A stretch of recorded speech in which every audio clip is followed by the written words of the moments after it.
Hey everyone, this is Hi, and we're going to get started with the November 2022 SJAA Imaging Special Interest Group meeting. And tonight we got Richie Senegor, who's going to talk to us about planetary imaging. So Richie, please take it away. Thank you very much. And just to make sure, you can see my title card so far? Yes. Awesome. All right. Well, thank you everyone for joining. As the title card would imply, I want to take us on a little bit of a detour from the usual SIG programming. There's a lot of deep sky talk, but tonight I want to approach this as a little more of a tutorial or a reference manual rather than a technical deep dive on planetary imaging in particular. So hopefully for any seasoned veterans in the audience, this won't seem too basic, but the goal here is by the end of this, everyone on this call should be instilled with the confidence to take their own planetary images with whatever gear you've got.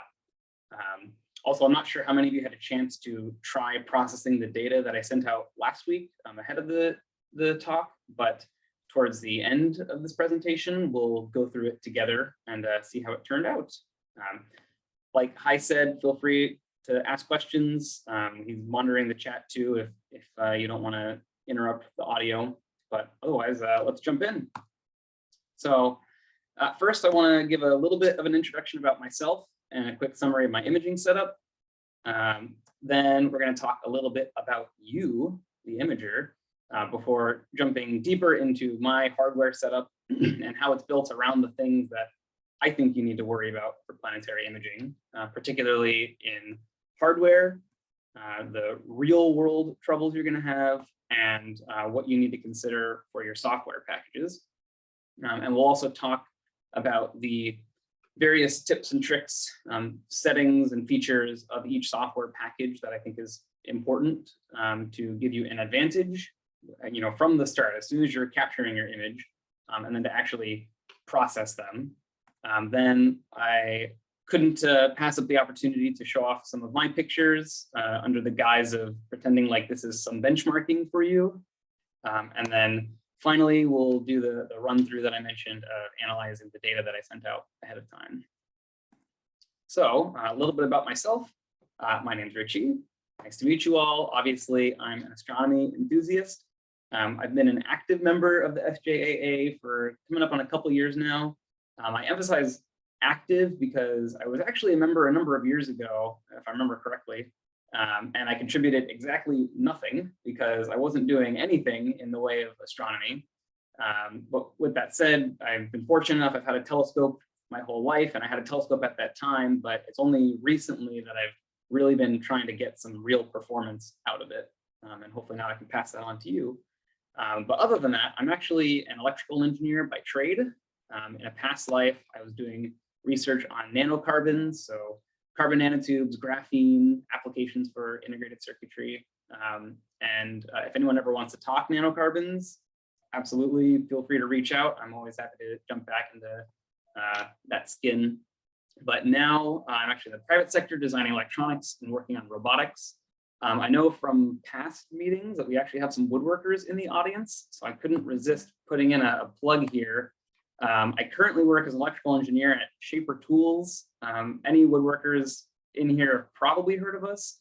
Our flagship product is a handheld CNC router that uses machine vision to help users make perfect cuts. And so as an example in the bottom left corner there, I had to put a plug in here because we just launched a new product last month. So if you also want to talk woodworking or electronics, also up for that. Okay, now a little bit about my setup and location. I'm living and imaging in beautiful light polluted San Francisco, and I'll kind of unpack that a little more as we go. But I did want to mention a few things just to get started from these pictures.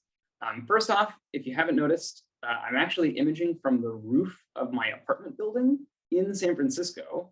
And you can see in the background of the pictures there, I'm just a stone's throw away from a major freeway. And what that means for me is while I'm imaging, if a loud motorcycle or a big truck drives by or someone slams their door a couple floors down, my entire setup starts shaking. It is an absolute nightmare. And you'll see multiple examples tonight of how I'm constantly battling that. On top of that, the roof material is actually like surprisingly flexible. Like if I shift my weight a little bit, then I can also see my telescope kind of shift too. All that is to say, I'm imaging from some like uniquely terrible conditions. So my claim tonight is that all else being equal, just about anyone on this call should be able to easily get better planetary pictures than me if you just follow the same steps that I'm going to outline. Okay, so enough about me. As I promised, let's talk about you. So coming in here tonight, you've got the gear, probably, or you're thinking about getting the gear. You've got the deep sky experience, but there's a planet-sized hole in your heart that you're trying to fill. Well, thankfully, we're not too late with this talk. I know Uranus, Neptune, Jupiter, and Mars are all in great positions in the sky these days. Saturn, not as much lately, but still, it's a great time. You can still get pictures of Saturn. You can get pictures of pretty much anything you want. So I think this is very timely. When you leave tonight, the goal here is that you're going to be aware of what the main hurdles are for your imaging. And hopefully this presentation will serve as enough of a reference to give you an easy to follow workflow that should follow or should work for about 80% of your pictures, or at least getting you to 80% of your best quality. That is a number that I have completely made up, but I found, I personally don't find a need to deviate too far from this setup. And I'm aiming to be a pretty good average of a lot of the advice that you'll find online. As you start getting more comfortable with this workflow, I'd encourage you to start tweaking the various variables and opportunities to optimize for your own setup. But like I said, this talk should get you most of the way there. All right, so now let's start getting into the details. I can't tailor this presentation specifically for everyone's unique case. So my approach here is going to be to give you as much reference information as possible so that you can kind of compare and have this act as some kind of benchmark. So I want to start with my particular setup. I've got a Celestron Nexstar 8SC. It's an 8-inch aperture all-phase mount. Great for beginners, but if I'm being totally honest, it took me less than a year to start maxing out some of its capabilities for planetary, at least. A GEM is not strictly necessary for planetary, but it will absolutely help by keeping things stable and aligned. As far as cameras, I'm splitting my time between two different ones, the ZWO ASI 294 MC Pro, which I've also used for DSO. And more recently, I actually got a 224 MC, which if you look online, it's kind of the quintessential planetary camera right now. Basically, everyone recommends it. It's cheap, it's performant, and it's basically made for planetary imaging. All right, also, yes, I have the Explore Scientific 2x and 3x focal extender / Barlow lens. Those have been two of the most amazing purchases I've made, hands down, for deep sky stuff. I started with the 0.63 focal reducer that everyone with this telescope seems to have, but the focal extenders were the things that really started bringing out the detail and kind of took me to the next level in my own opinion. So I highly recommend those. But kind of going down the list now of the more supporting characters, I've got two Celestron 12-volt power tanks. I use those to power the mount's motors and the thermoelectric cooler on the 294 when I'm imaging with that one. I do use the Celestron vibration suppression pads because I'm imaging from such unstable ground, but if I'm being totally honest, it's probably not doing a whole lot for me because I'm on really unstable ground. I think it's well beyond the capabilities of these things. So that's mostly psychosomatic. That's my security blanket, but something to consider. And finally, I did recently get a ZWO ADC. That's an atmospheric dispersion corrector. This is used for a couple of things, but mostly to deal with the fact that light is traveling differently. Different wavelengths of light travel differently through the atmosphere. So you can get this atmospheric dispersion, this almost like chromatic aberration looking thing where you've got like red shifted to one side and blue shifted to the other. This corrects for that. But in general, it'll just kind of give you sharper images if you use it well. So I've only recently started playing with it. I have yet to get any really good pictures with it, so I don't have any example images tonight. But I do want to mention this because if anyone here is serious about getting into planetary, It's not that expensive. It's like a little over $100. And I highly recommend it because this will eventually you'll find that you need this, and it'll make it so that you can take really good pictures of the planets even when they're not super high overhead. For my imaging and processing computer, I'm using a Dell XPS 15. I'll talk a little bit more about that on the next couple of slides. But if I can give one piece of advice now to someone who's thinking about what sort of imaging setup to build out for themselves in field, I would recommend don't do something power hungry like my tricked out laptop here. Try to build around something like a Raspberry Pi, because my #1 bottleneck personally in the field, I don't usually have power available to me. So once my battery dies, that's kind of it. So if I could run a Raspberry Pi off of a 12-volt, portable battery, I'd be out there all night. So, okay, now actually starting to get into some details and advice. In some ways, planetary imaging is much more forgiving than deep sky. But where that completely goes out the window is that now your targets are very dynamic. While you're imaging with the intention of flattening and stacking your subs, your target is rotating. And if you're not careful, that rotation will, at best, maybe obscure some detail. But if you're really not careful, it'll completely blur your picture, and it'll ruin your night. With that in mind, the first piece of advice here is that you're going to have to tailor your imaging sessions per planet to capture for a reasonable amount of time. We'll talk a little bit more about this later and how to figure that out.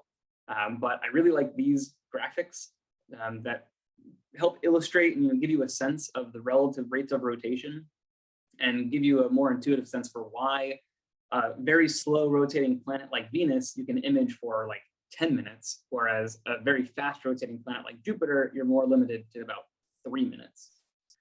And to be clear, this is not a 3-minute long exposure of Jupiter you're taking. And that concept actually introduces us to a pretty fundamental shift in approach from deep sky, which is the concept of lucky imaging. Let me try, I was having some problems with videos earlier, but there should be a video playing right about now of Saturn. This is a clip of one of my Saturn captures from earlier this year. And you can see that as it's, the image is dancing around, some of the frames kind of look sharp. You can see the Cassini division in the rings. You maybe can start to see some structure in the clouds a little bit, but most of them look like a blurry, jumbled mess, and it is definitely not a stable image. And that's where you got to get lucky.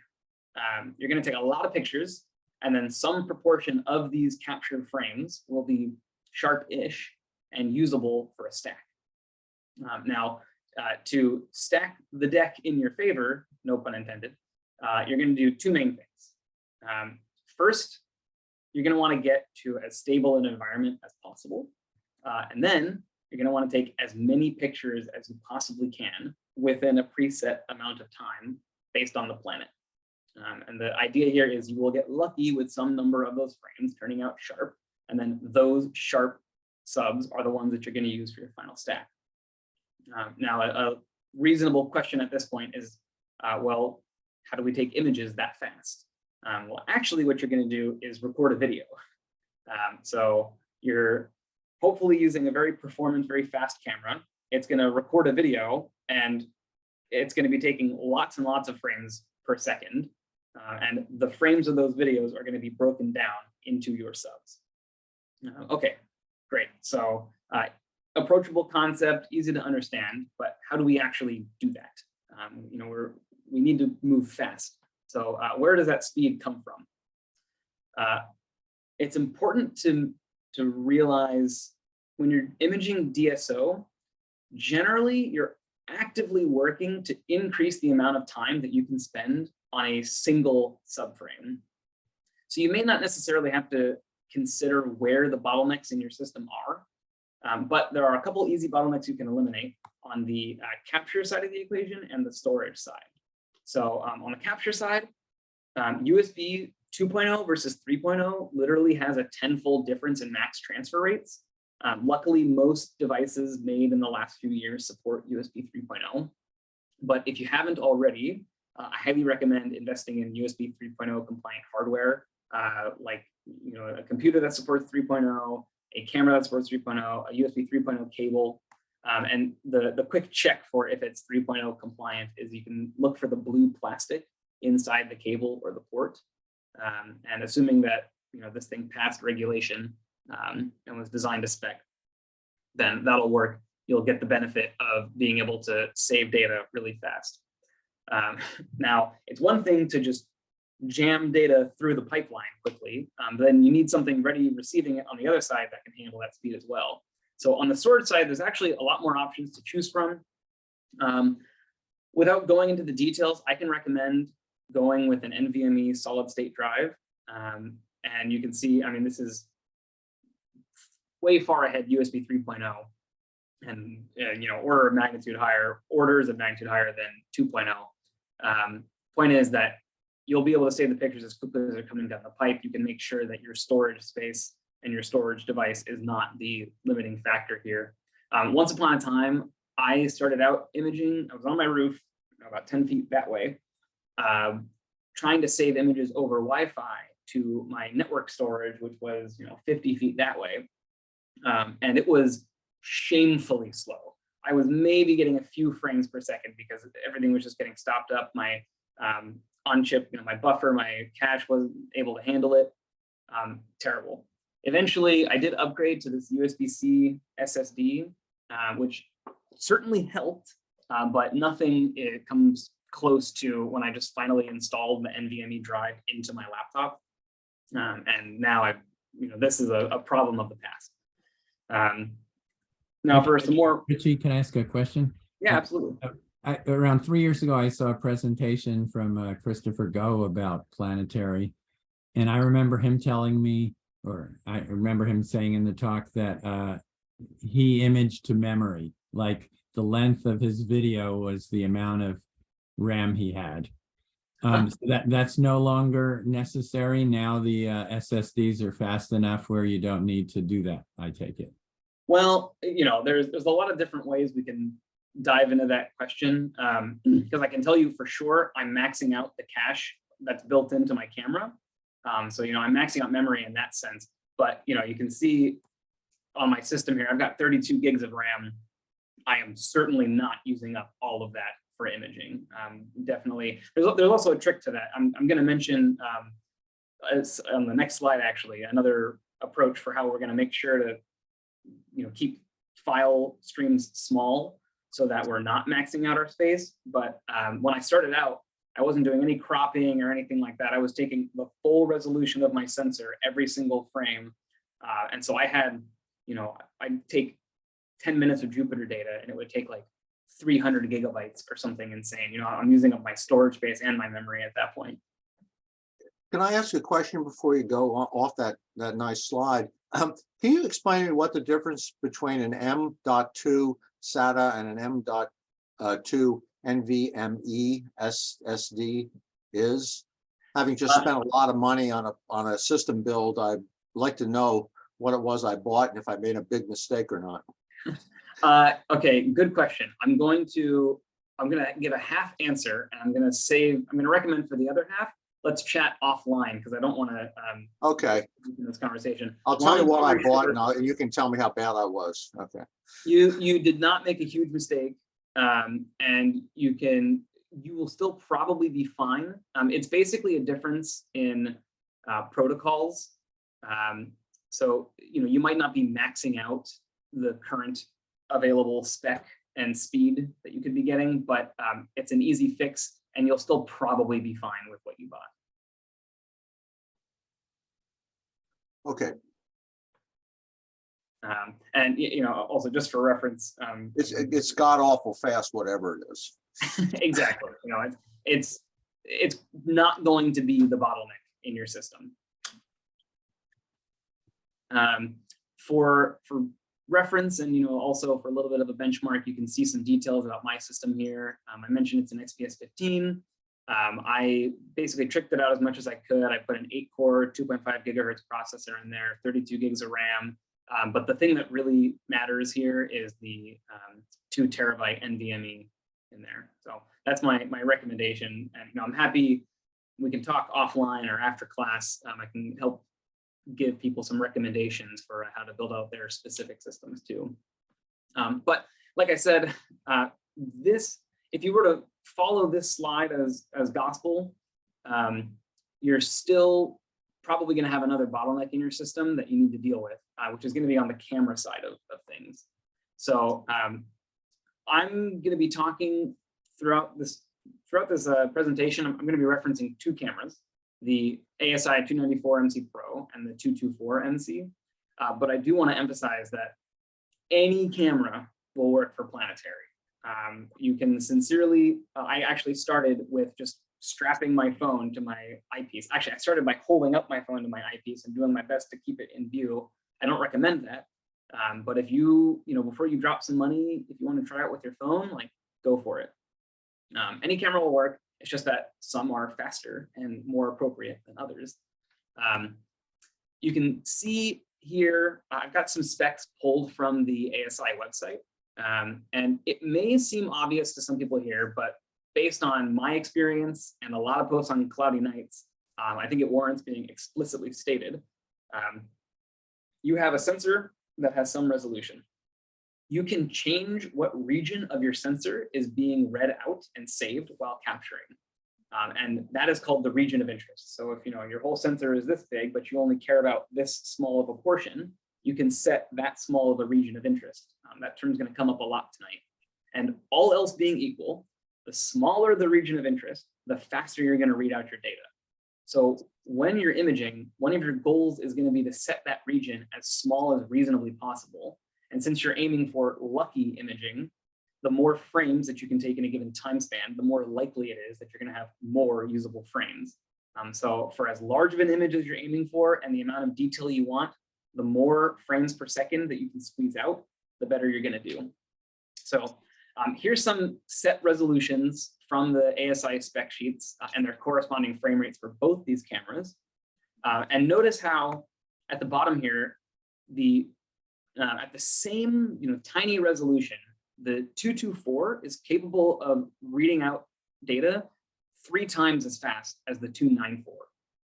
Now, I highlight these max frame rates to emphasize the difference between the cameras, but also realize that you're never going to get frame rates this high unless you're trying to take just a picture of the great red spot on Jupiter and nothing else. Your region of interest is usually going to be larger than 300 by 200, so your frame rate is going to go down. But the operating piece of advice here from this slide is if you aim for 100 frames per second, stable minimum during your capture, then you'll be in a comfortable spot. Also for reference, with my setup, I took both these cameras side by side. When I set them to a 5 millisecond exposure and a 500 by 500 pixel region of interest, the 294 averaged out at 96 frames per second, and the 224 was at 200 frames per second, so twice as fast. So you can see why people prefer the 224 for Planetary. Okay, so a lot of hardware talk, but now let's talk about when you're actually out in the real world, what are some of the areas that you're going to run into trouble? 4 broad main topics of concern, in my opinion, for planetary imaging, roughly in order of importance. The first is collimation, making sure that you're in good alignment. The seeing for the night, light pollution, and sampling. So digging into some examples here, I actually waffled a bit on whether collimation should be number 1 or number 2, but ultimately I decided that even if you have the most amazing, perfect seeing and atmospheric conditions, if your collimation is off, you're doomed to not get great detail. Now, this is also something else that might seem pretty obvious on its face, but the farther out of collimation you are, the worse results you're going to get. And I think it warrants saying that just because I could tell you that, and people told me that, and then I went and repeated that, but I still had 0 sense for what that actually meant in real world. I'd never really seen it quantified or demonstrated. So in my experience, it was really easy to brush off collimation issues because I didn't have a sense of the impact that being out of collimation has. And I just assumed that I was doing something else wrong. But for purely visual comparison, at least on my SCT, a tiny fraction of a turn of a single collimation screw can bring me from the far left to the far right very quickly. And that's not unique to just my setup. So the main takeaway from this slide is that if you're getting serious about Planetary, you should get comfortable with the concept that you're going to be collimating every single time that you go out before you take pictures. And if you're like me, that is an incredibly intimidating concept because I at first was not confident at all in my collimation abilities. But now that I've had some time to work with them, I cannot recommend Bob's knobs enough. These are little thumb screws that replace the factory secondary screws, the collimation screws. I bought these knobs and I held onto them for months and hesitated because I knew I was going to wreck my factory collimation. But eventually I reached a point, I was desperate. I figured I needed to recollimate. So I took the opportunity to install these. And sure enough, I did wreck my collimation. It took me hours to get it back because I had no idea what I was doing. But eventually I got there and now it's amazing. I do warn you though, after you install these, you're going to have to recollimate more often than usual because they don't hold as tight as the factory screws. But since you're getting serious about planetary imaging, you're going to be collimating more often anyway, and these are going to pay for themselves in time, frustration, and no more risking dropping a screwdriver onto your corrector plate and scratching it, because that's a bad night. Okay, so I've convinced you, you're going to collimate every single night and everything's going to be good. You're going to get perfect images, right? Wrong.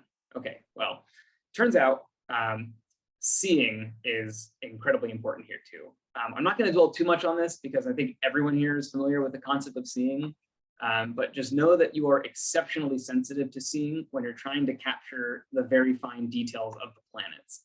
So most of you in the South Bay are probably familiar with regions like 2 to 4 on this scale, maybe 4 if you're lucky.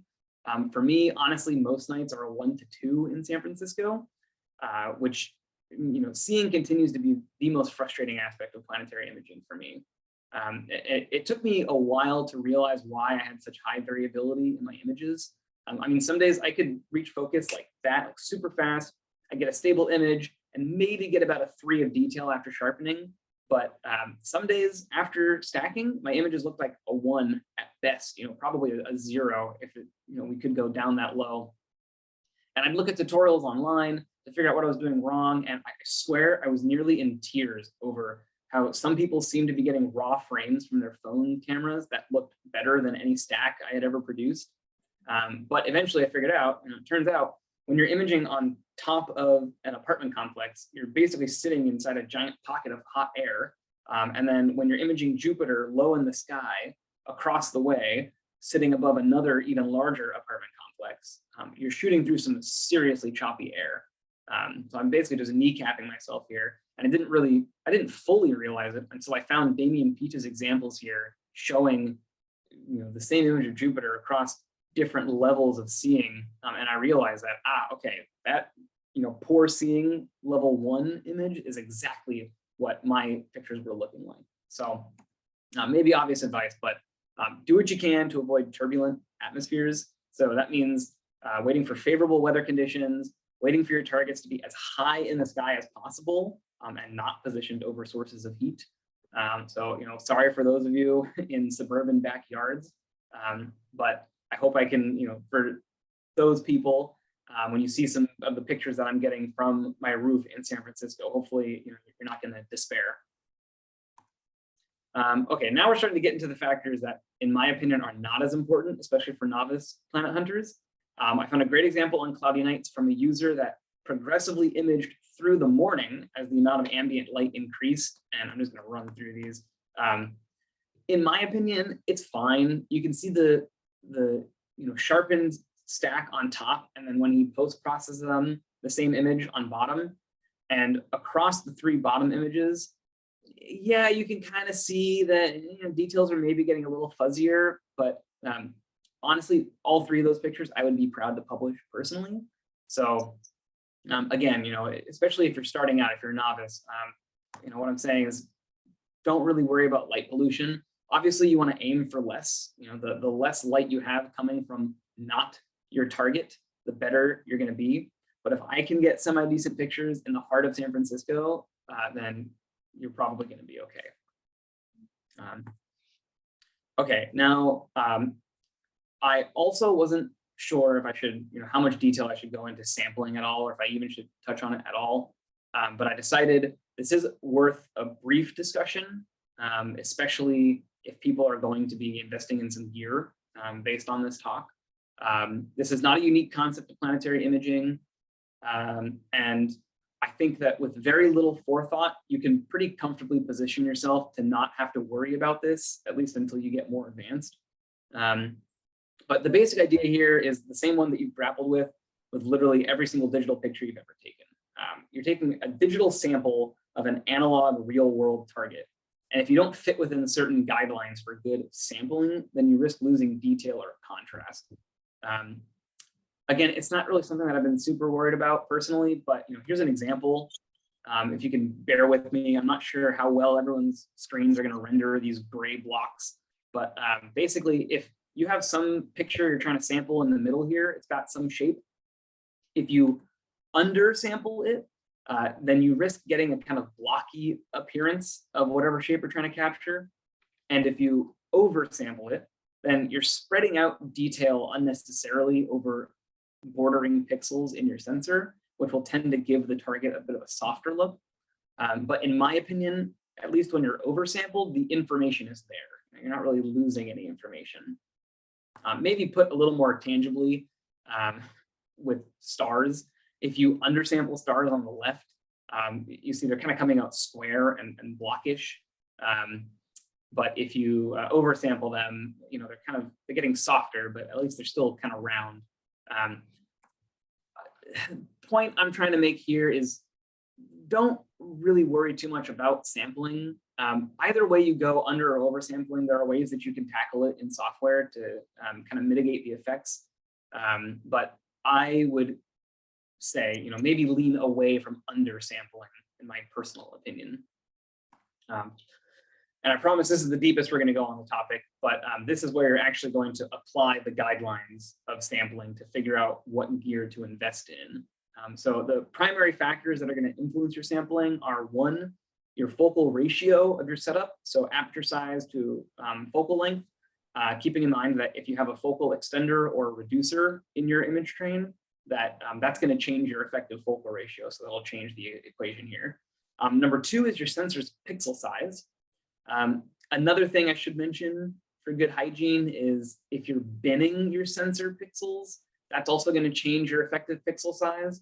But this is another topic. I think if anyone's particularly worried about binning in their setup, maybe come talk to me after class, and we can talk about the specifics there. I don't think most people need to worry about this right now. And then number three factor influencing here is your seeing. I'm not going to get into the derivation of the equation up in the top right corner there, but there is a set of conventionally accepted parameters that help you calculate your sampling as a function of these various traits for your particular setup. I've also included a link to this web page that I have a screenshot of here, so you can run the calculations yourself. But as an example calculation for one of my go-to setups, I'm using an 8SC telescope at f10 ratio. I've got a 3x Barlow lens. I'm using a 224 MC camera, and I'm in poor seeing conditions in San Francisco.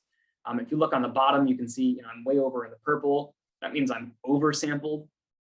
And in fact, actually, if you look at the next slide, I ran the calculation for each combination of cameras and lenses that I like to use on my telescope.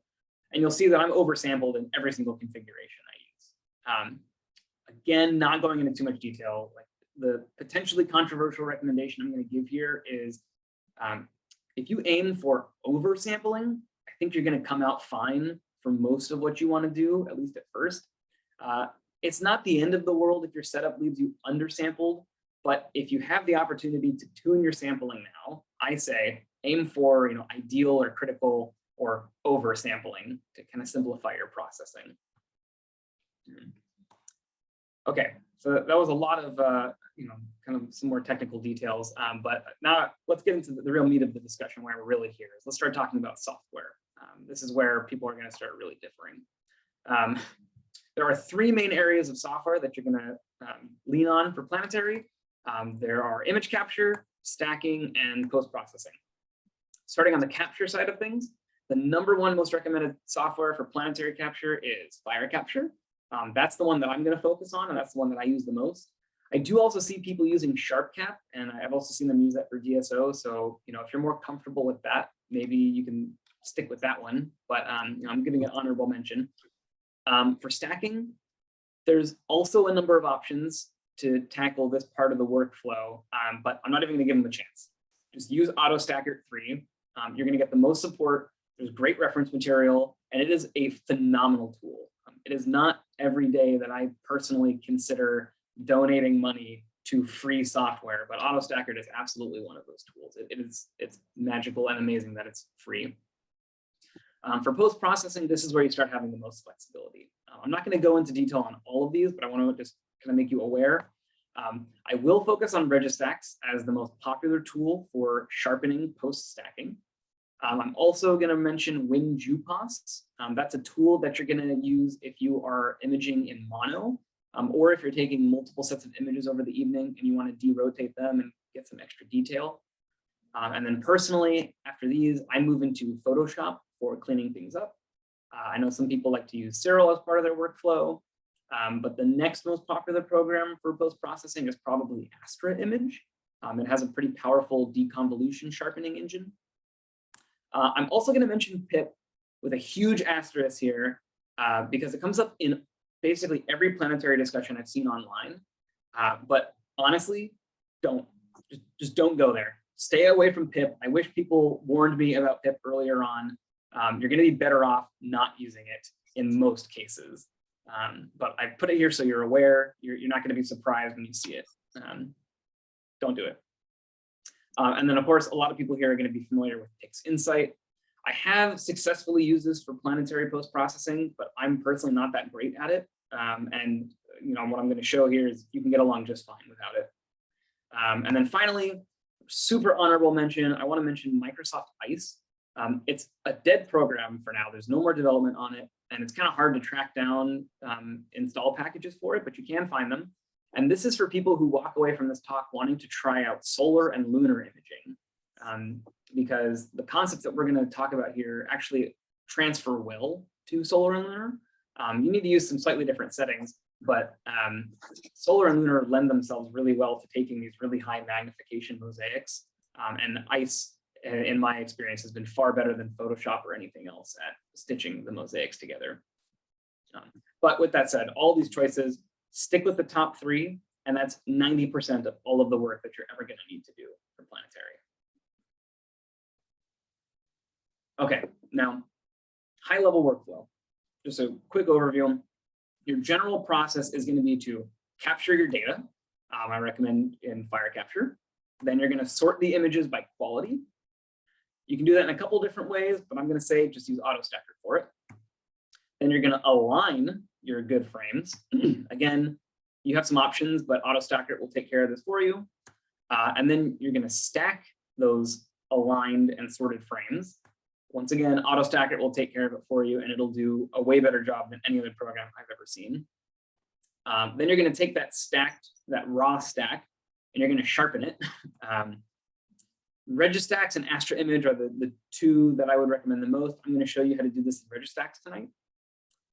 Then you're going to post-process it. I personally use Photoshop. I'm fortunate enough to have access to a license, but GIMP will work just as fine as well. And then optional step number 7 here is derotation. I want to just touch on this for a second because this is where we're going to start crossing into more advanced territory, but it is relevant for some people, especially if you don't have a one-shot color camera. But this is where WinJupos comes into play. In my experience, most of the really amazing Planetary shots that you see posted around have been derotated to some degree. And there's a few reasons why you would want to do this. One is usually when you image Planetary and you stack, your focus is going to kind of roll off as you go across the Planetary disk. And when you derotate, if you do it right, you can maintain focus across the disk of the planet. Another reason is this can just even further improve your signal to noise ratio and really bring out even more subtle details. But for people who are imaging mono, it's probably one of the most important tools, because if you want to produce a color image of Jupiter, you're going to need to take RGB pictures. And so afterwards, you're going to need to derotate to align all of your channels to a good midpoint so that you can actually create the RGB stack. But for now, at first, most of you here, I recommend don't worry about derotation, jump right to the publishing step. The goal of this talk is to get you off the ground. If there's enough interest, I'd be more than happy to come back and give a more advanced tutorial that includes derotation. Now, on the topic of trying to get you off the ground, I do want to focus in a little bit more on capturing here. I've got some recommended settings to kind of give you a starting point. This is proven on my own setup in San Francisco, but that's also the asterisk, is that this will not necessarily translate to your system. But again, as you know, sort of benchmarking here, I'm trying to give you as much reference as possible. The way to read these tables is first pick your target object. So for example, let's say you're going to use the 294 MC Pro on the top, and you want to image Mars. Then you're going to go down to the capture time row, and that's the length of the video that you're going to be recording images over. And you should take that as non-negotiable. Stay within those values. Then move on down to the recommended exposure and gain values. But also keep in mind that some of these pictures were taken with a reducer, some of them were taken with Barlows. For example, this Mars entry was taken assuming a 3x Barlow. So that's a big thing to note, is that the exposures and the gains are definitely going to change with your specific setup and your viewing conditions. But hopefully this is a good sense of where to start. Also, as another example, if let's say you want to image Saturn with all the same gear that I've shown here, except you want to use a 2x Barlow, well, my recommendation, my gain of 445 is going to be too high because that's taken with a 3x Barlow. Similarly, if you want to image the moon, but with a 3x Barlow, my recommendation of 200 is going to be too low because that was taken with a 2x Barlow. So there's going to be some tweaking that you need to do, and we'll talk about how you can do that tweaking and how to figure it out yourself. It's also worth mentioning that if you have a GEM or you're on more stable ground than I am, you can probably get away with a longer exposure for Uranus and Neptune. I'm mostly limited by how much my scope starts shaking, and then the blur just becomes totally out of control. Also worth mentioning for the mono imagers out there, you need to divide these capture times by the number of filters that you're imaging with.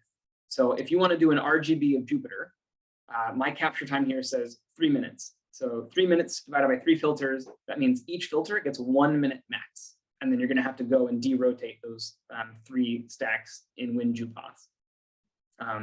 Now, if you are really advanced and you really want to squeeze out as much performance as possible, there are actual trigonometric calculations that you can do based on your particular setup and your conditions to figure out the ideal capture time. But these are safe values compiled by the Cloudy Nights community. So I recommend starting here.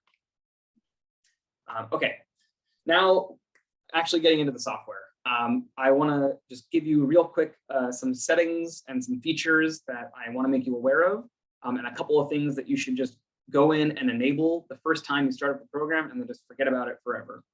First, in fire capture, under the control panel, turn on your high speed mode to make sure that you're not artificially slowing down your data stream.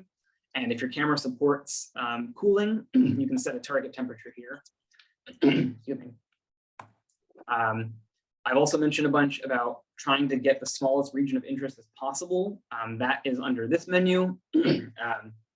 Set the smallest region of interest that captures as large of an image as you're interested in. The smaller the region of interest, the faster you're going to read out your data. So that's under the image menu. For reference, I use a 500 by 500 pixel square for most planets on both of my cameras, but that's also a little overkill because my mount is so unstable, the planet's kind of bouncing around, and I'm trying to make sure that I don't ever lose the planet in my field of view. So if you're on stable ground and you've got great tracking, you can probably even bring that region of interest down farther and get even more data out of it. I also recommend, even though you're not going to be derotating at first, go into your capture settings and enable WinJuPath file naming and just get used to it. Because when you finally do get into derotations, this is going to save you a ton of hassle of trying to keep track of what day and time you took all these pictures, and it'll just automatically work for you when you import the pictures. So I wish I had done that, because when I went back and tried to derotate some Jupiters recently, it was a huge nightmare. It added, like another hour of work to my processing. Okay, now I want to take a look at the main view of fire capture. So this is the main window. There's a lot of functionality that's very important. To start, this black region is the live view, and next to it are some pretty key features. So first is the auto align. That will basically cut and paste the image of whatever planet you have in your sensor view. It'll cut and paste it into the center of the live view. I'll show you how to use this in another slide soon. But this is the feature that, one, removes the need for that pip program, so you don't ever have to open pip. And two, it makes focusing a lot easier, because now you don't have to worry about the planet bouncing around all over your screen. Note that auto align will center the view on the reticle, which is in the center of the live view. And you can toggle the reticle on the left side menu there. I recommend turning this off and on whenever you slew your scope to realign the planet. And I recommend trying to keep the planet centered in your live view window. Then once you have it centered, make sure to hit the center ROI button so that your newly defined region of interest is actually taking from the center of the image. Sometimes it'll, you'll define a smaller region of interest and it'll be up in one of the corners. And it's really confusing because you're like, I just had the planet in view, what's going on? That tripped me up for longer than I care to admit. So hit the center ROI button. If you have a one-shot color camera, I find that doing all of my setups with the debayer option enabled makes things a lot easier, especially for focusing on small details.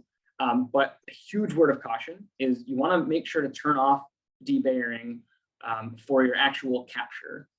You can enable it in the settings so that it always previews debayered, but then when you go into capture mode, it goes mono. And the reason you want to do that is it takes processing time to pre-debayer the picture before writing out the data.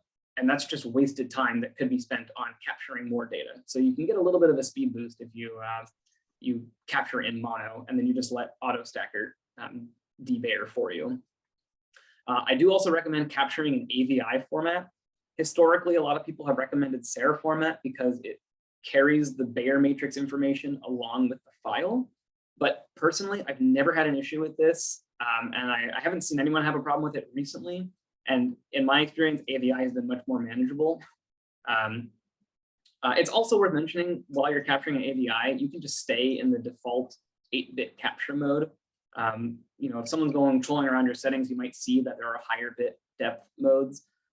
And yeah, technically you can store more detail and information with that, but with the dynamic range of the planets, honestly, you don't need more than 8 bits anyway. And this means that you have less data to write. So you're going to get the speed boost staying in 8-bit data, and you're going to take up way less space on your drive. Okay, all that's important, but the most important piece of advice on the screen is that you should manually focus on the planet's globe or circumference, and don't rely on using a stellar mask. I used to use a Batonov mask for my deep sky, and it's great for that. I thought it would transfer well to Planetary, but it doesn't. You never quite get all the way there in my experience. And this is echoed in a lot of posts online. But basically, get the planet centered, turn on your auto align, zoom in really far. And if you have an electronic focuser, even better, but do your best by eye to get details as sharp as possible. I actually have a couple video examples of this on the next slide, which let's get this going. Let me loop this. So you can see Jupiter is out of view, or is out of focus because I was collimating just before this. But once I get the planet in view, I center it on the reticle, I enable auto align to keep it steady. And then when you're focusing on Jupiter, you can use the moons, crank down the gamma, crank up the exposure, and use the moons as a visual aid. Try to get them as small and sharp as possible.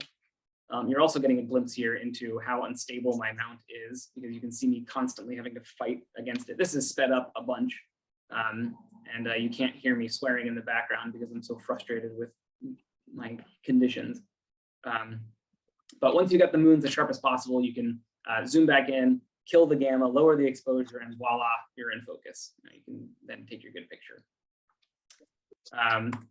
Then another example here, Jupiter was pretty easy because we had moons to rely on, but for Mars, for example, it's way harder. The process is basically the same, except now you're relying on the disk, get that as sharp and small as possible. Luckily in this video, I had some contrasting features on the surface of Mars that I could rely on to gauge my focus. But really my advice here is, I mean, other than everything else we've discussed, is just to really take your time. Notice I keep going in and out of focus to make sure that I really get it right. And you know, it's kind of bouncing around, but not as much because we have the auto align on. It can be a very frustrating process. It takes the patience of a saint, but you will get there. If you have a motorized focuser, even better, but just really take your time. And even still, you know, it happens to the best of us. Your pictures might end up a little bit soft, especially starting out. It's kind of hard to gauge the quality of your images pre-stack. So I do recommend, you know, take your initial capture and quickly jump into auto stacker for a gut check that, you know, you're in a good spot with your setup. So with that in mind, let's take a look at the stacking software. Hey, can I ask a question, Richie? Yes. Would it be a mistake to, I don't know, focus on a star near Mars? Not at all.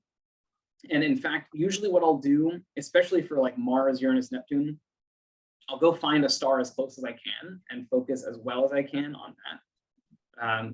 And that will get you pretty dang close, if not right on the money. But of course, the farther away you are, the more quickly all bets are off. So I found even, last weekend, I tried exactly that. And even after, it looked like I was in really good focus. And then I went and did kind of a pre-stack, and I was still coming out looking a little soft in my, my raw stack. So then I went in and took this video actually that we were just looking at. So short answer, yeah, it's not a problem at all. It's a good way to start, especially if you don't know, how out of focus you might be slewing to the planet. Okay, so right now we're looking at one of the menus of AutoStacker. This is the stacking program that I've been singing the praises of. Don't worry, we're going to take a look, more functionally at how to use this over the next few slides. But another setting that I want you to turn on and just forget about is the planet on edge of FOV detection. Just turn it on, leave it on forever. For people like me that have terrible tracking, it will auto-detect frames where the planet is starting to drift out of view, and it will automatically reject them. And if all of your frames are good, then it's not going to affect your output. So, there's only benefits, no drawbacks. And you can actually see in the, the quality graph down there, that kind of squiggly gray line. If you look at the bottom right corner, there's a red line at the back. Those are actually frames that were rejected by this setting. So this was not a great data set coming in. So enable that. And then you can come on over to the main AutoStacker menu here, or window.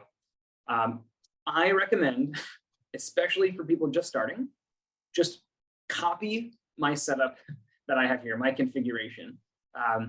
As you get more comfortable, you can start tweaking all of these knobs and see how it affects your final output. But this will get you 80% of the way for just about anything that you want to produce, is my assertion. So without really getting into the dirty details of how all these settings work, I recommend set your image stabilization to planet center of gravity plus dynamic background. Set the quality estimator to Laplace with a noise robust of 5 and using local alignment point mode. I've also recently come around to having AutoStacker generate a normalized sharpened stack for me as my quick gut check in the field to see how I'm doing with my setup. And you can set that here if you just copy, this level of configuration. What it'll do is take whatever stack you tell it to, compute it, and then auto sharpen it within these parameters. It's important to note that your auto sharpened result will never be as good as you manually sharpening the raw stack. But this is a great way to just, you're out in the field, you're not sure, do the auto stack, and you'll start to get a sense kind of the quality that it outputs, and you can use that to calibrate your setup. Now up here in the top right corner, this is where you can set either a fixed number of frames to stack, or stack the top, X% quality frames from your subs. So when you're in the field, you just finished a capture, set the first box to something small like 10%, leave the rest blank, and then when you run your stack, it'll just do a quick like 10% stack real fast, and you can check that output. When you're doing a stack for real, you're going to come down here to the quality graph, and this is a normalized plot ranking your frames based on sharpness, roughly. You'll develop your own strategy for interacting with this region, but the general wisdom online is find your 50% crossover point by seeing where the smooth green curve intersects the midpoint horizontal axis. So you're gonna find the horizontal axis here, and I just happen to have my vertical green bar. I've just selected the frame that happens to be at the crossover point, but it's right about here. That's my 50% crossover point. That is the maximum number of frames you should ever plan to stack from your planetary capture. So right there, from this particular set of data, the 50% crossover point happens to be the top 69% of frames. So when I come in to do my full stack, the largest stack percentage I'm going to do is 69%. I also recommend fill in some smaller values up front, kind of incrementally increasing. Start more conservative and get out to the maximum. And AutoStacker will actually batch process these for you. So it'll just go, do the top 15% and the top 25%. And what you're doing is you're seeing how much you want to trade off the sharpness of the image, right? The top 15% is always going to be sharper than the top 70%. But the top 15% is going to be noisier than the top 70%. So you want to find where your comfort point is. So you set all these settings, you hit stack, and you let AutoStacker do its thing. Okay, that was a ton of info, some of it pretty technical. So it took us 55 minutes to get here. Here's your takeaway prize. If you totally checked out and you save only one thing from this talk, just take a screenshot of this slide. This is all the general advice that I've given compiled together as a quick reference. Starting in the capture section, there's actually 3 points I haven't yet explicitly mentioned, but I do want to bring up. Numbers 11, 12, and 13. For number 11, when you're trying to figure out your own exposure and gain values, right? I've already told you what length of capture to use for each planet, and then you have figured out what region of interest size to set that gets you your high frame rate.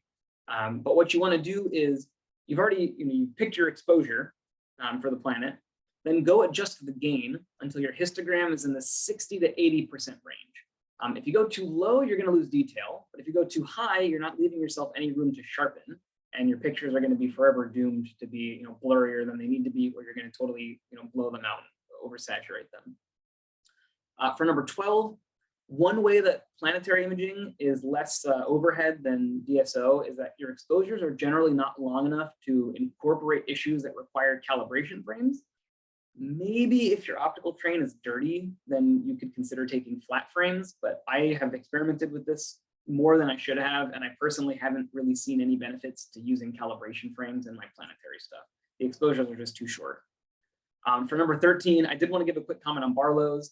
I have some crappy 2-element Barlows that came with different eyepiece sets, and they're just trash. I honestly have considered just throwing them out. I never use them anymore. I highly recommend investing in the Explore Scientific or the PowerMate Televiews. They're a 4-element design, more engineering, higher quality. It's like a really premium performance. So I can recommend those over traditional Barlows. When stacking, you're going to find a lot of different recommendations out there, but like I said, don't use PIP unless you imaged your planet without tracking. You can still get away with this. There are people that just let the planet move through their field of view. That is one case where PIP can help by pre-aligning your frames. Or if you had the planet drift in and out of view and you have a lot of empty frames, PIP can kind of delete the frames for you. But also AutoStacker can handle all of those. So I'll leave it up to you to decide that one. If you do end up in PIP with a color camera, for the love of God, there's a checkbox for preserve the Bayer matrix. Check that. It seems obvious, but there was a whole thread on Cloudy Nights about this, and I know this wasn't the first one, but a bunch of us couldn't figure out why our Jupiters looked like they were a rainbow dance party disco ball, and it was because we had failed to preserve the Bayer matrix after cropping in PIP. So again, stay out of PIP. It's caused me more pain than joy.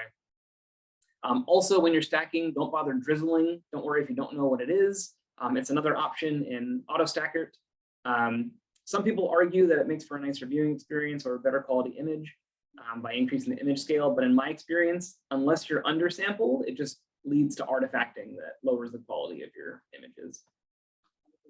Now, when you're post-processing, not a whole lot of advice, honestly, technical advice, because this is generally where it turns into more of an art, in my opinion. Just do this with some restraint.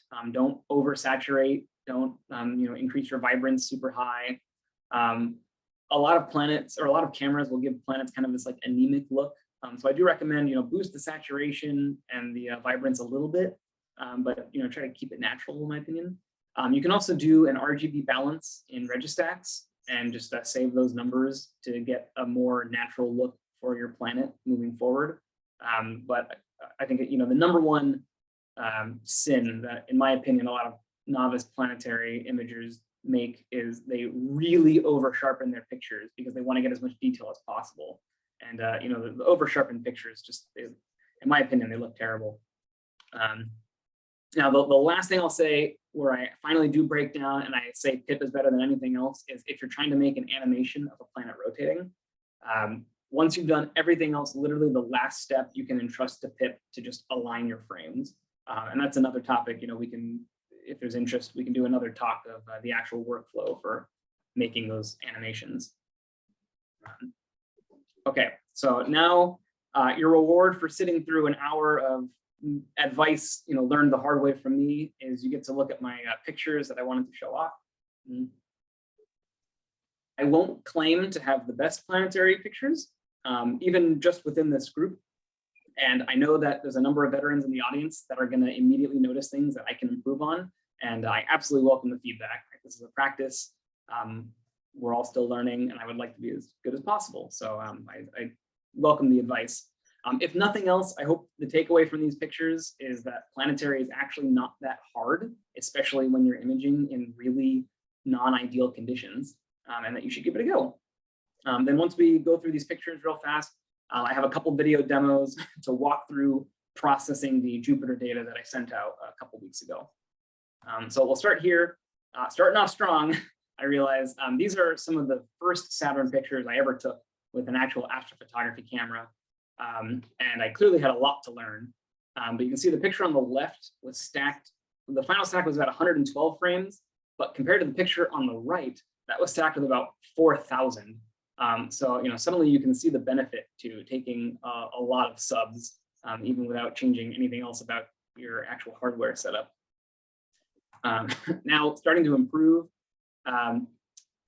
These are not super comparable images because they were taken with different cameras, using different lenses and in different locations. One was taken on the left from the top of Mount Diablo. The one on the right was taken from my roof. But I think it does do a good job of showing, I went to Mount Diablo partially with the goal of getting away from the light pollution because I thought that was what was really killing my images. But I'll leave it up to you to decide which of these views you prefer. But I think it's pretty clear that the light pollution is not the limiting factor here. These are both 11% stacks from 10 millisecond exposures and both roughly about 35,000 frames. So they're somewhat comparable, but definitely, in my opinion, an improvement. Now for an actual set of comparable images, these were taken on the same day, both in San Francisco, both with 3x Barlows, except the one on the left, I think here, I can't see my own slides. The one on the left is taken with a 294, and the one on the right is taken with a 224. This I found actually pretty interesting. I didn't quite realize, same stack percentage, same exposure, similar numbers of frames. Again, I'd leave it up to you for which one you prefer, because at that point it turns into more of an artistic exercise. But hopefully this gives you a sense of kind of capabilities I haven't spent as much time with Saturn as I should have. So I claim my gear can do better than this. I need to spend some more time on it. But again, there's some reference for you.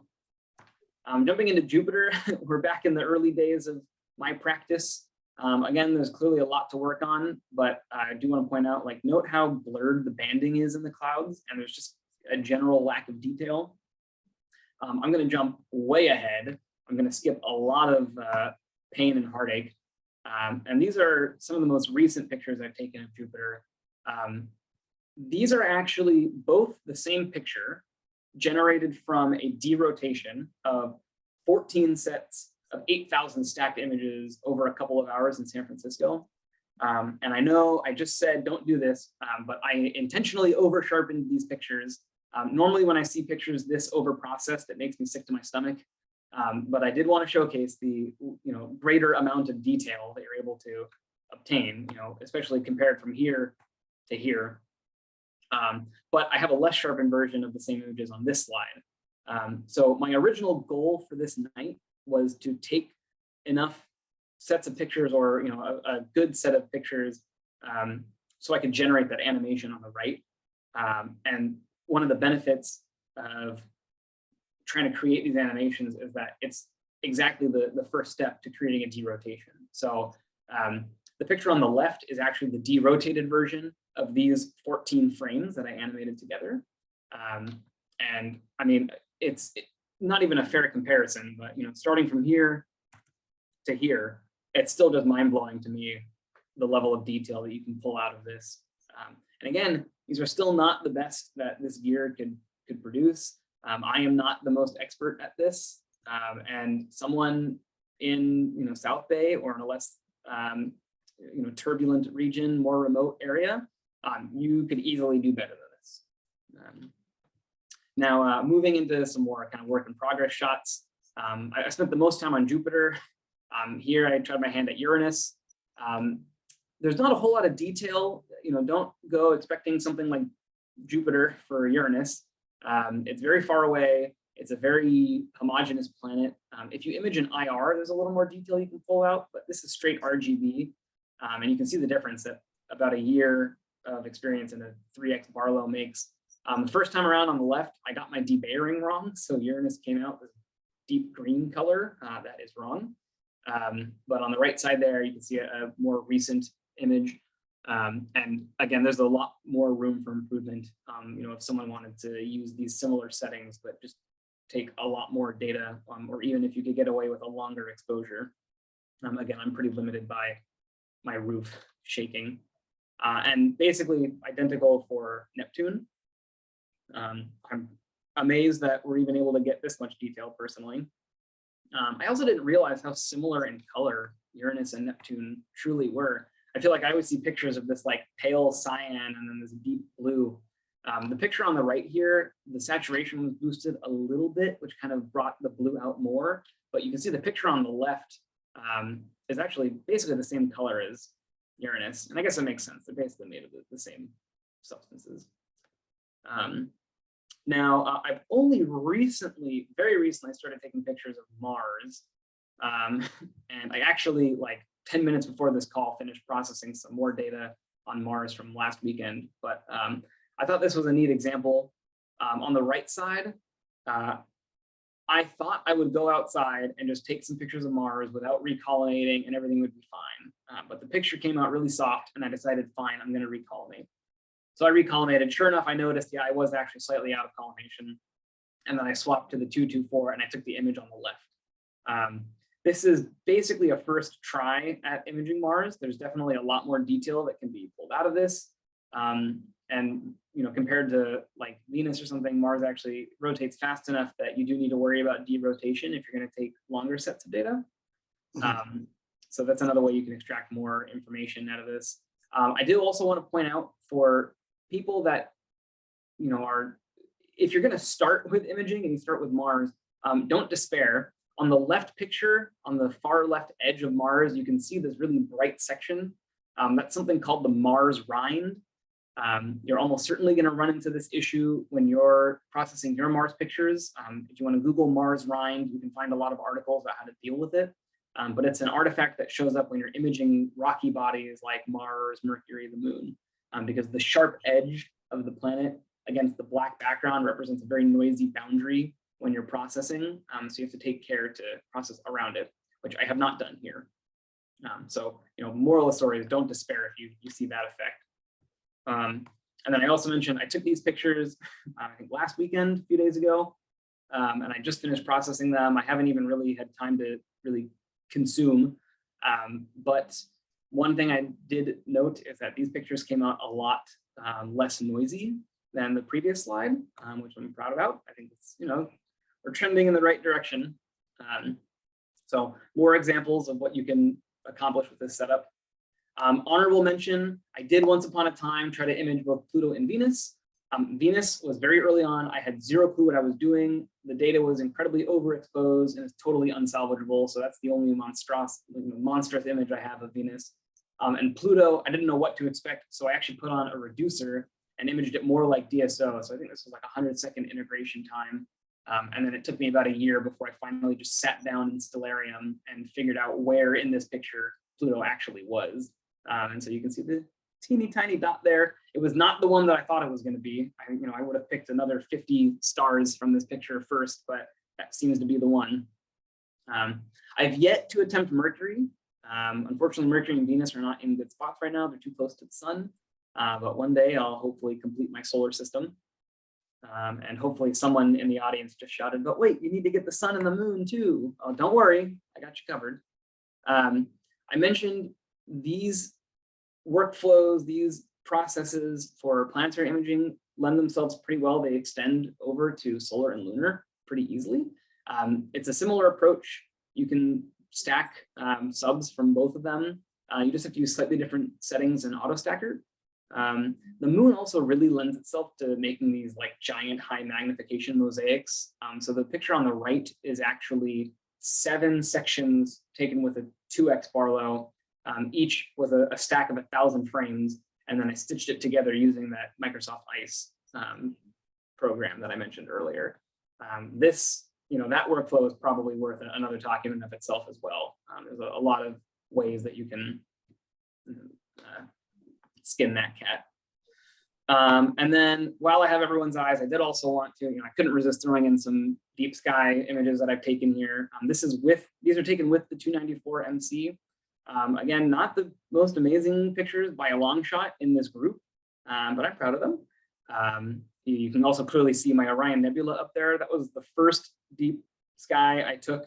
And I got my debayering totally wrong, but I was so deep into it, so much sunk cost by that point that I decided just to roll with it.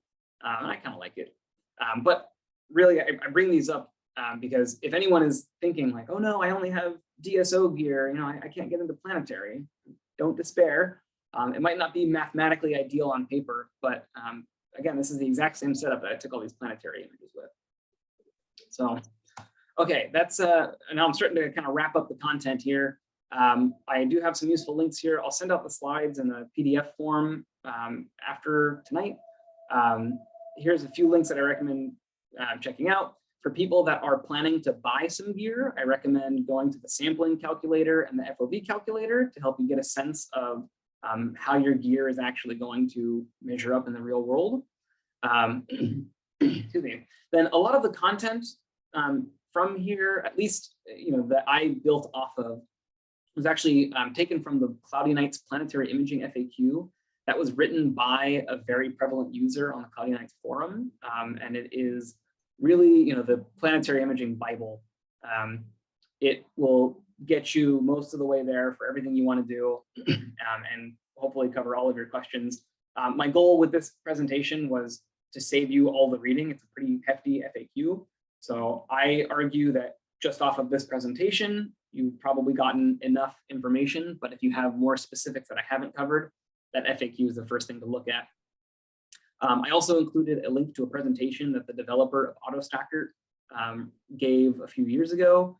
It was actually for AutoStacker 2, so an older version. So it's a little outdated, but a lot of the concepts apply if you're trying to find some more specifics about how you should stack your particular images.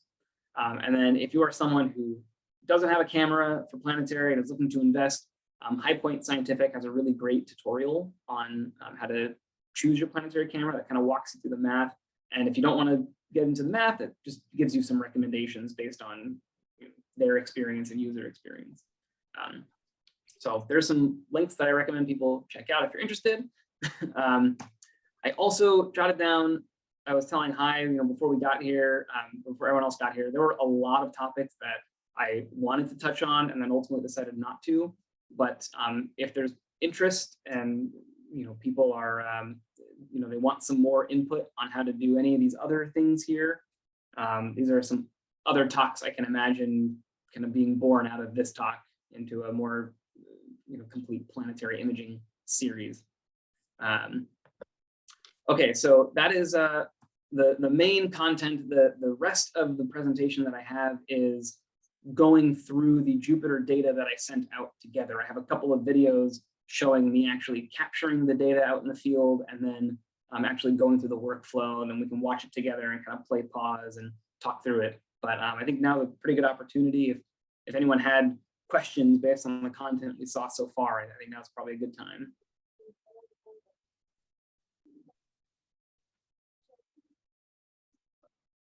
Are there any questions? I have a couple from the chat I can bring up, but please don't hesitate to pipe in. Here's a couple. There was a comment. It was from Jerry, I guess. Oh yeah, I can just say it what it was. I had just put in the chat what that M.2 memory device I bought was. Just if you want to comment on it at some point, you can see it was that second type, which I don't really understand the difference. It was an NVMe, and it's really it's really fast. So I don't know what the difference is between that and the SATA. Is the other version of the M.2? Yes, I'm looking at the chat right now. It looks like, if this is the one you bought, it looks like you got the NVMe. So it sounds like you're right. I got the NVMe is what I got. Yes, yeah. It's basically the difference that you're looking into is pretty much just how the data is being communicated between the devices. It's at a level that is abstracted from you, the user. As much detail as I think a non-electrical engineer or computer engineer would really care about is just that the NVMe interface runs faster. So it's slightly different hardware. So I'm happy. Yeah, but you're in a good spot. You made the right choice. Okay, so the other comment though was on your roof to find a support spot instead yeah, of this was me again, and I have I have a full-fledged observatory on my roof, and I never would have dared put it up there if I hadn't found a structural element in the roof which was absolutely rock solid. So I'm just saying that on your roof there that you're stuck with, I don't know if you've looked at it, you probably have, since you seem to have a good technical background, but you might look for some support that's beneath the actual roofing that would be a solid structural member. And then, like what I did was I put concrete over that sucker and rebar and all sorts of rest of it. So I basically made myself a pier on top of a structural element of the roof.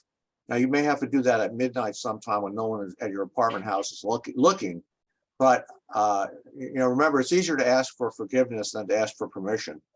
But I just well, it's on YouTube. I'm just saying, buddy. If you want a stable pier, you find that structural element, you pour some concrete over it with a little rebar and maybe a little bolt straight through into that element, and you won't have to worry about collimation. Yeah, you're describing my dream home accessory. That's what at some point I want a nice stable spot to build my own observatory. But you kind of hit the nail on the head. I won't go into a whole lot of detail, but let's just say I'm kind of imaging out there secretly. So I'm more concerned with finding a clandestine spot rather than the most secure But again, I hope that what the impression I've left with people is that from those pictures, I think some of those are objectively not bad, at least. Certainly, from taken from an unstable setup with a lot of light pollution, and kind of modest gear. I hope what people see is, or they take away some confidence that they could also pull this off. All right, and so there was also a question about your about the atmospheric corrector that you were using, and if you could give a little more detail on why one would use that, and what the benefits were, I guess. Yeah, so the way that the atmospheric dispersion corrector works is basically, and take this with a grain of salt because I'm going off of memory here, but I believe it's actually 2 prisms that are attached to some levers that you can rotate. And the principle of operation is that you have different wavelengths of light incoming through the atmosphere, and based on the amount of atmosphere that they're traveling through, and based on their wavelength, they're going to, the red light versus the blue light is going to be bent at different rates. They're going to travel at different speeds. So, if you can imagine, if you're imaging like on the moon, you don't have this problem because there's no atmosphere to distort the photons of light coming in, to split up the white light into its constituent colors. But through the Earth, you can imagine, right, if you're imaging perfectly at the horizon, you're going through a lot of atmosphere. As you start increasing the angle with respect to the sensor that the light is hitting your sensor, there's less opportunity for the atmosphere to act as a prism and break apart the light. Basically, what you're doing is you're going to install the ADC. I actually have it here. This is what it looks like attached to the 224 MC or 224 MC. It's this black part here, and you can see that there's a couple of levers here that I can't see my own view, so I hope this looks okay. So there's a couple of levers here. There's a rotator ring as well with a spirit bubble level attached to it. And then this just installs into your optical train. And what you do is you get the level set properly, and then there's some guidelines on how you set these levers with respect to each other and your whole setup. Fire capture also does have an ADC helping widget installed in it to take some of the guesswork out of this. But basically, to answer your question, what you're doing is the atmospheric dispersion is a well understood phenomenon. It's a solved function of wavelength and angle. So you're setting 2 prisms to undo the dispersive effects of the atmosphere. So it's it's the anti-atmosphere basically. And what it'll do is it'll bring the colors back together so that they converge back on your sensor, so you have the white light again. To follow up on that, does that only make sense with a color camera? No, that's actually a great question. And I actually had a slightly different variant of this question asked in like more professional context recently. But short answer is even mono cameras are not subject to this kind of aberration or dispersion. It manifests slightly differently, but at the end of the day, even if you are imaging mono, the light coming in can still be dispersed, and that will basically manifest as blurriness. So your mono images you're gonna lack some detail and contrast. Your color images, you're gonna actually see that as misaligned color channels. So when I said mono, I meant color images with sequential RGB, right? You know what I mean? Like using a 294 mm, right, and changing the filter. So you're saying that they wouldn't stack on top. You wouldn't be able to sort of align the 3 images. Well, in the example that you've just painted now, so if you're just strictly imaging mono, that will manifest as blur because you're unbiased, unprejudiced accepting photons. If you're putting filters in there, it's going to depend on the passband of your optical filter.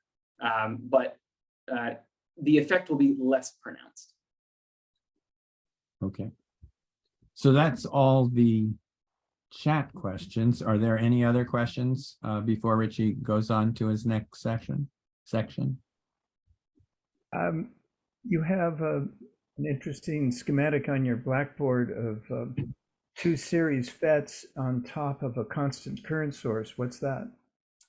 This was, there's a number of schematics, all sort of circuits behind it that you probably can't see as well. This particular one, I think, was a technical interview question that my wife was asked when she was interviewing around a couple of years ago. You can see I've been using the space back here.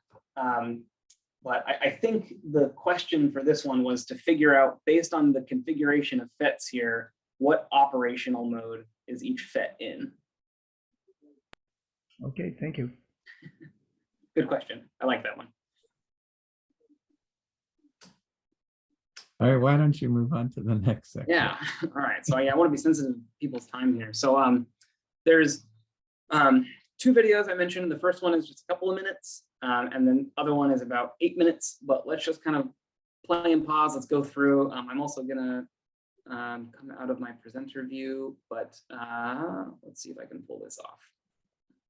Okay, so on this video here, this is an example of me actually capturing the Jupiter data in FireCapture.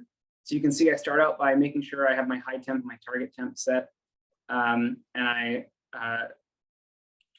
what do I do here? So I went into a separate test profile. That's what the little test tubes there are.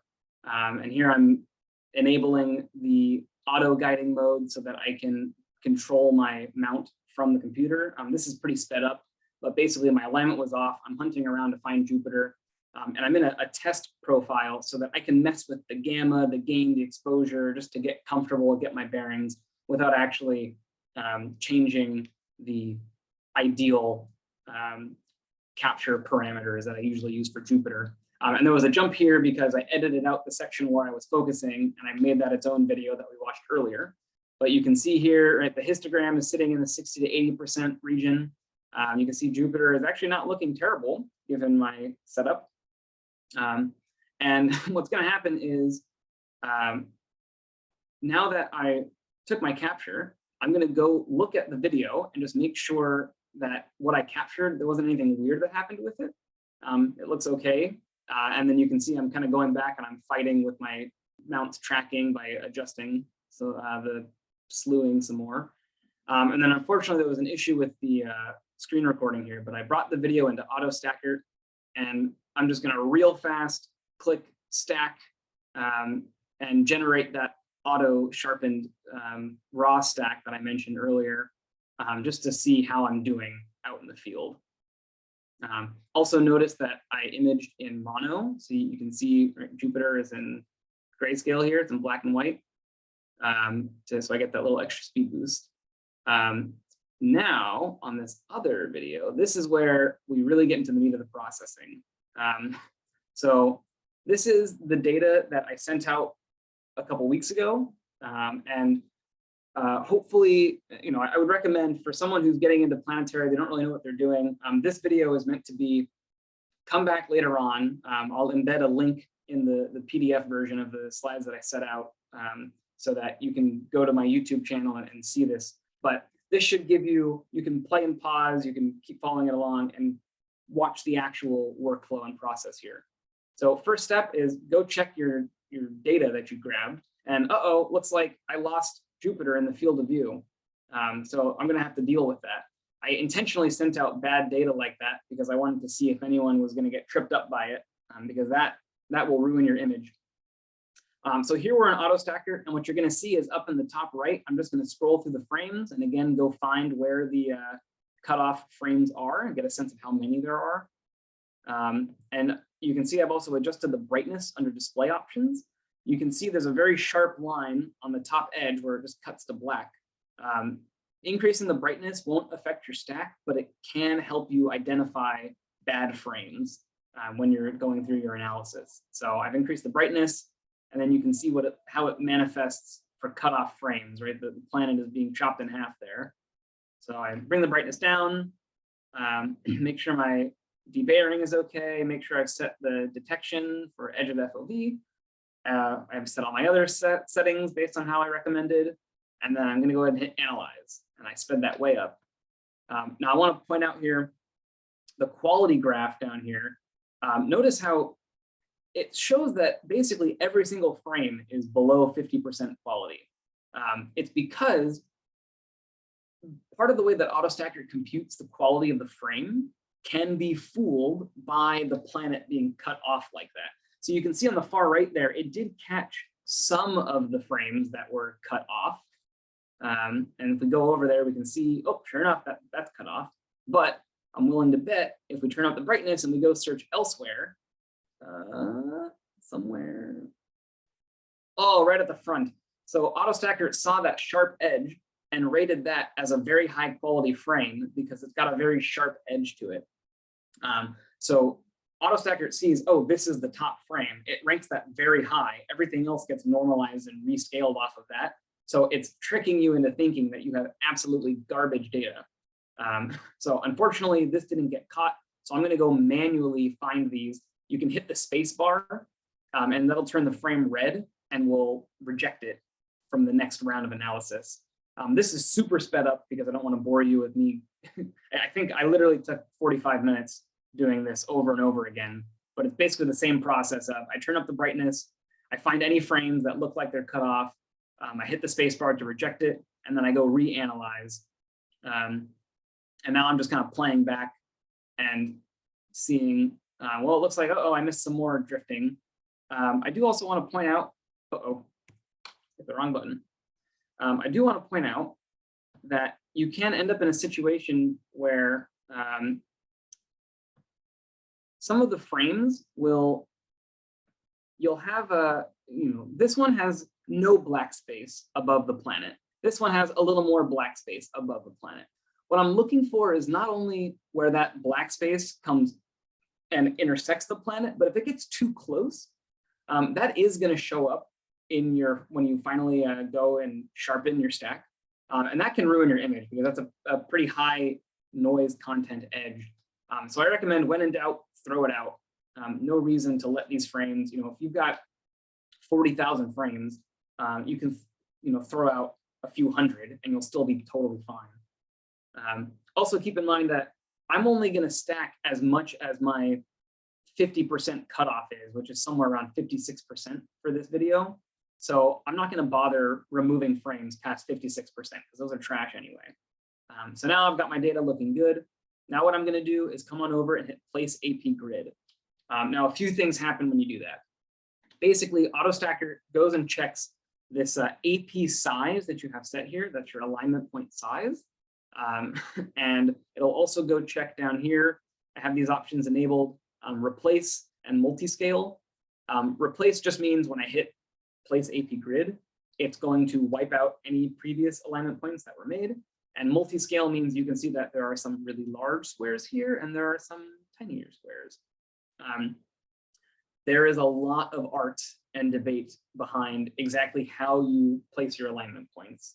But I personally put a lot of faith in the developer of this software. He's published a number of papers on this type of image analysis and enhancement. I generally don't find the need to stray too far off of what the software has recommended.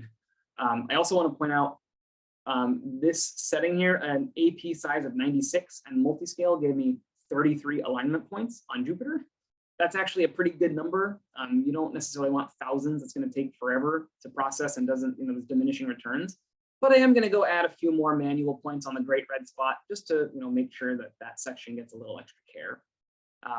If you want to adjust the number of alignment points, you can also change the AP size. If you make it smaller, you're going to get more points. If you make it bigger, you'll get fewer. You can also change the minimum brightness. If you increase the minimum brightness, that's going to increase the threshold that AutoStacker imposes for setting an alignment point somewhere. So that'll generally give you fewer alignment points. But once you've got all that set up, you can go ahead and hit stack. And I've sped this up a ton, but AutoStacker goes and it'll first generate my 15% stack that I have there. And then it's going to go through and do my 25% stack, and then my 35, and then my 56. I have the option save in folders selected. So what's going to happen is each stack is going to be saved in its own 15% folder, 25%. And you can see the 15% folder showed up here. And I'm going to go open and check the raw stack. Okay, like looking decent, kind of blurry as expected. But now let's go check the auto sharpened stack, and not too shabby. You can compare, and the sharpened one is on the left, the raw one is on the right. There's pretty good detail. When I first started doing Planetary, I would have been amazed and elated to have this picture on the left. But you will always do better manually sharpening. So let's go ahead and take that raw stack, and we'll bring it into Registacks. So you just drag the image in, and then there's a few things you can do here. First, I'm going to do an RGB balance. You can see that my color channels are not equally distributed among each other. This is from the raw data and then the RGB alignment in AutoStacker. So I'm just going to hit the auto balance button, and you'll see it gets rid of that blue-green cast and gives it a much more natural look. And now this is a good setting for, if I ever image Jupiter again with this setup, I can basically pretty much rely on these numbers to be pretty consistent. But that's always my first step, is do the RGB balance. Now, if you don't have an ADC, the atmospheric dispersion corrector, you can do this RGB align. This image does not really have issues with dispersion. I imaged it pretty high in the sky, but I have had images where you can see like there's kind of a red smear on one side and a blue smear on the other. You can kind of combat that by dragging this green square to encompass the entire globe, and then hit estimate, and it'll think for a minute. And in my case, there was no dispersion that it felt it could correct, so it just didn't change anything. So I get rid of that. Come into the histogram tool. I recommend using the log-based graph just to give you a really good sensitive sense of how the changes that you're about to make affect the histogram. And then you're going to come over into the wavelets section. So there's a few things to point out here. Oh my gosh, I apologize. I'm clicking too much. I'm getting too excited. So there's a few things in the wavelets. There is a huge art to interacting with wavelets. I have yet to find someone who has really explained this to me in a way that I find satisfying and comfortable. I'm sure there's a number of experts in this group that could do a good job of that. But what I'll say is, most people don't understand what they're doing here. I certainly don't have a great sense. I have a relative sense, but not really an absolute. But I recommend don't use linked wavelets. There are reports online that show unlinked works better. If you click on the preview button here, this is like a multiplier, and you can see the green and the red sections are the areas that will be enhanced by each layer. There's 6 layers. Starting at layer 1 will operate on very small fine details, and then moving up to layer 6 will operate on much coarser detail. And basically what you're going to do is move the sliders to determine how strongly that particular layer is affected. And then you're going to adjust the sharpen values and the denoise values. So sharpen is going to do exactly what it sounds like. It's going to bring out the detail, but it's also going to bring out noise. And then you're going to want to combat that with denoise. So you'll come up with your own strategies here. For Jupiter, I usually start with just crank up layers 1 and 6. This is mostly a superstition I have, but then I hit the up button about 5 times, and you can see the image is starting to sharpen, but you can also see now it's starting to add noise. So I'm going in and denoising. You can also see how it's affecting the histogram, and you can use the zoom panel here to get kind of a closer view of, in particular, I'm worried about the great red spot. So I think this is over sharpened at this point. I'm starting to back off the sharpening, and I want to have a good balance between, if you put too much denoising, your image is going to go soft again, and you're going to lose that detail. If you go too hard on the sharpening, you're going to add a lot of noise, and it's going to look unnatural. So I'm just tweaking this, finding some good settings that I'm comfortable with. Then I'm going to go in and I'm going to rotate it so it looks nicer to me, orients properly. And then I checked this show processing area. I'm using a very small region of interest here. This is 500 pixels by 500 pixels roughly. So the processing area is the entire picture here. But if you're doing larger pictures with a larger region of interest, like you've got all the moons or something, you're only going to get a preview of the changes that you're making here. Everything that I'm doing is only going to show on one small part of the screen. That's encompassed by the 4 gray corners here. That's the processing area. There's also another feature, the show full image.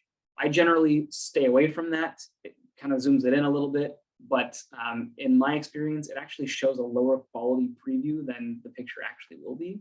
So I stay away from that. Then you're going to hit do all to apply the changes to every portion of your image and then go save them. So I go and save this to a processed folder, and then without changing anything, this is really sped up because I'm just dragging in my additional stacks, my 25%, my 35%, my 56%. I'm dragging them into Registacks, and it will automatically apply the exact same changes that I made across all of them. And now we can see the side by side comparison. I did 3 stacks, the 56% is still running in the background in Auto Stacker, but you can kind of see it's pretty hard to tell in this view, I think, but on my screen, it's pretty noticeable. The lower percentage stacks have more, they're sharper. The higher percentage stacks have less noise, but they're also softer. So this is the point where you choose which one kind of came out best for you. And so at some point I picked one of these. I guess I went with the 35%. I pulled it into Photoshop. You can do all sorts of post-processing in Photoshop. I don't do much, but some things that I recommend. Go into the curves menu and set the black point to get rid of that kind of hazy cast over the entire planet. You can mess with the saturation. Like I said earlier, be gentle with this because you can pretty quickly ruin your picture. But I recommend do everything in camera raw filter. Oh, there is also a sharpening function in Photoshop that I did want to point out. I think it's really coarse, it's really rough. I don't usually get good results with it. I usually do all my sharpening in Registacks or AstroImage. So this is me just kind of playing around, but I recommend going to camera raw filter. It's a plugin that is very powerful and pretty straightforward. And then you can add a little bit of simple sharpening if you want.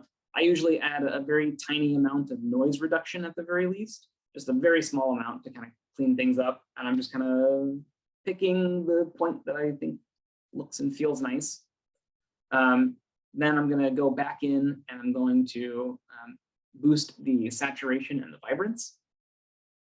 And I never remember where this menu is. I remember hunting around for this. I clicked everywhere except where it actually was. Turns out it's under basic. I'll find it eventually. There we go. Boost the vibrance and the saturation just a little bit, get rid of that kind of anemic look. So I'm getting comfortable.